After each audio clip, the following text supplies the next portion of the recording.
risk, take the gamble, take the first step. विश्वास एक बहुत बड़ी चीज होती है। वो विश्वास ही है जिसकी वजह से एलोन मस्क दुनिया के सबसे क्रांतिकारी आदमी बने। वो विश्वास ही है जिसकी वजह से सचिन तेंदुलकर क्रिकेट के भगवान बने। वो विश्वास ही है जिसकी वजह से अमिताभ बच्चन सदी के महानायक बने। मैंने अक्सर अपनी जिंदगी में देखा है कि जो लोग रिस्क नहीं उठाते वो अपनी जिंदगी में कुछ बड़ा अचीव नहीं कर पाते। नेल्सन मंडेला खुद ये कहते हैं कि अगर आप अपनी जिंदगी में कुछ भी रिस्क नहीं उठाते हो तो ऐसी जिंदगी में कोई पैशन नहीं होता, जबकि आपको पता है कि आप इससे बेहतर जिंदगी जी सकते हो। फर्क है सिर्फ रिस्क उठाने का, और रिस्क वही उठाते हैं जिनको अपने आप पे विश्वास होता है। और विश्वास ही वो चीज है जिसकी वजह से लोग पत्थर की मूर्ति को भगवान समझ के पूजते हैं और उनकी मनोकामनाएं पूरी हो जाती हैं। अब विश्वास आपकी जिंदगी में कैसे परिवर्तन ला सकता है, इसको एक कहानी से समझने की कोशिश करते हैं। एक बार क्या हुआ, एक गांव में एक व्यक्ति बड़ा बीमार था क्योंकि उसे टीबी था। बीमारी ज्यादा बढ़ने की वजह से वो अपने गांव के ही वैद्य के घर पे पहुंचा। अब जैसे ही वो वैद्य के घर गया, उसको पता लगा कि वैद्य जी घर पे नहीं है, वो खेत में काम कर रहे हैं। तो वो खेत पहुंच गया। अब खेत में जाके उसने वैद्य जी को सारी बात बताई कि उसे क्या बीमारी है, क्या प्रॉब्लम है। वैद्य जी ने सारी बीमारी जानने के बाद उसे दवाई लिख के देने की कोशिश करी, लेकिन खेत में ना पेपर था ना पेन।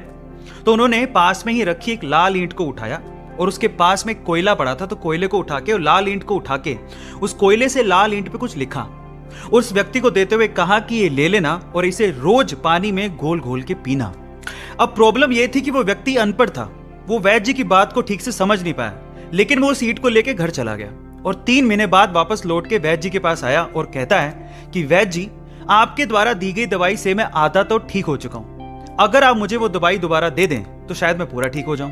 तो वैद्य जी ने कहा, मैंने तुम्हें दिया तो था। तो वो व्यक्ति क्या कहता है, ध्यान से सुनिएगा। वो व्यक्ति ये कहता है कि ईंटें तो हमारे घर पे भी पड़ी हैं, लेकिन उस ईंट पे जो आपने मंत्र फूंक के दिया था, अगर वो मुझे मिल जाए तो मेरा काम बन जाए। तो वैद्य जी हैरान रह गए।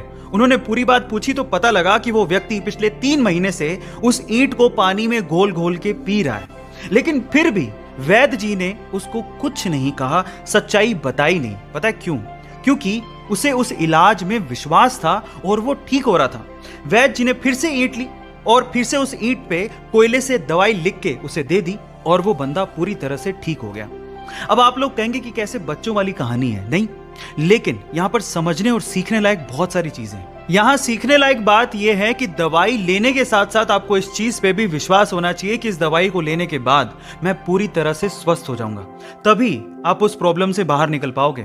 और ये चीज आपकी जिंदगी पे भी लागू होती है। अगर आपको अपने आप पे विश्वास है और अपने आइडिया पे विश्वास है और अगर आप रिस्क उठाना जानते हैं तो एक ना एक दिन आप सफल जरूर हो जाओगे। बस अपने विश्वास को डगमगाने मत देना, उसे बनाए रखना। अब विश्वास आपकी जिंदगी में कैसे परिवर्तन ला सकता है, इसको एक कहानी से समझने की कोशिश करते हैं।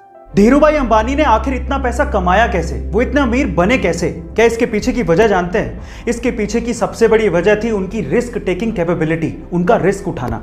चलिए मैं आपको इसका एक एग्जांपल देता हूं। उस टाइम पे इंडिया में पॉलिस्टर के कपड़ों की डिमांड बहुत ज्यादा थी, तो धीरूभाई अंबानी ने इस डिमांड को देखते हुए अपना पॉलिस्टर का व्यापार शुरू किया।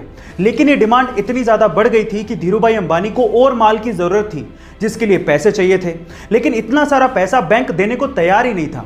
इस वजह से धीरूभाई अंबानी गए सीधे लोगों के पास और उन्हें कहा कि आप लोग मेरे बिजनेस में पैसा लगाइए, अगर नुकसान हुआ तो वो मेरा, लेकिन अगर फायदा हुआ तो वो सबका होगा।